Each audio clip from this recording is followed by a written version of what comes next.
Puntahan naman natin ang mga kaganapan sa Cebu kasama si John Arua.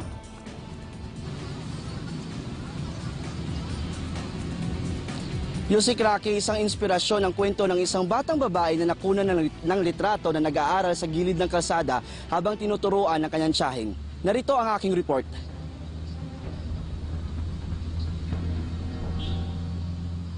Nakakaantig ng damdamin ang larawang ito kung saan makikitang nag-aaral ng kanyang modules ang grade 5 student ng City Central School na si May Castro habang tinuturuan ng kanyang tiyahin sa gilid ng kalsada ng Cebu Metropolitan Cathedral ng Cebu City.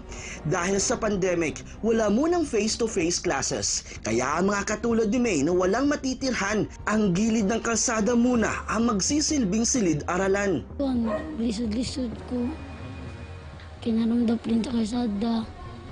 Kabanig namin karton.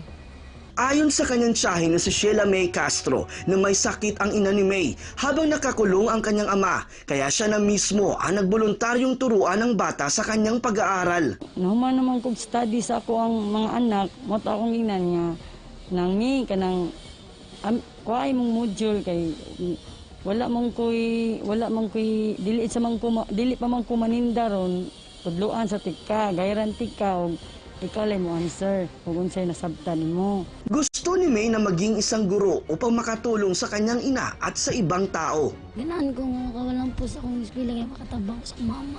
Mag-teacher. Anong ganahan mo ka mag-teacher kay para? Para makatabang sa kasalaing tao. Hindi rin maitago ang sakit na kanilang nararamdaman sa tuwing may mga taong minamaliit sila. Bisa ko na ni may kabubre, dili ko gusto nga i-lockdown kami sa mga tao. So, ay mahimo, pobre. Ayon sa kumuha ng litrato na si Genevieve Bangay, na napamangha siya sa kanyang nakita, kaya naisipan niyang kunan ng litrato at i-post sa social media upang maging inspirasyon sa lahat. Sa pagkakita na ko nila sir sa dalan, kaya nadira ang tanan nilang module gi kaya nang gitunan, kay murag sa akong mind nakarelate ko nila kay ako kanang kuan ko sir kay nang ning trabaho ko sa adlaw niya gabi mas eskwela murag nakaanak ko nga kanang naning kamot jud siya bisag inana iyang kuan ba inana ilang kanang kalidad gani ilang sitwasyon. Matapos makita ang larawan, agad namang tinulungan ng may-ari ng pinapasukan ni Genevieve ang magtiyahin.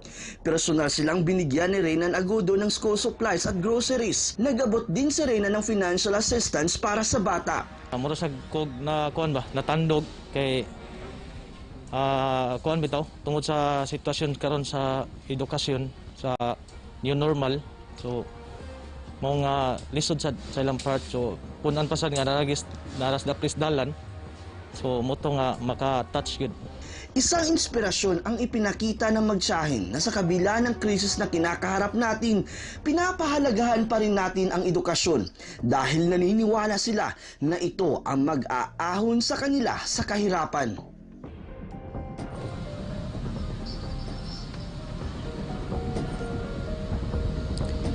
Yusik Rocky, ika nga ni Dr. Rizal, ang kabataan ang siyang pag-asa ng bayan. Ang edukasyon ang pinakamahalagang pamana ng isang magulang sa kanyang anak na hindi mananakaw ng sinuman. Ito rin ang magbubukas ng pintuan sa napakaraming pangarap ng bawat kabataan.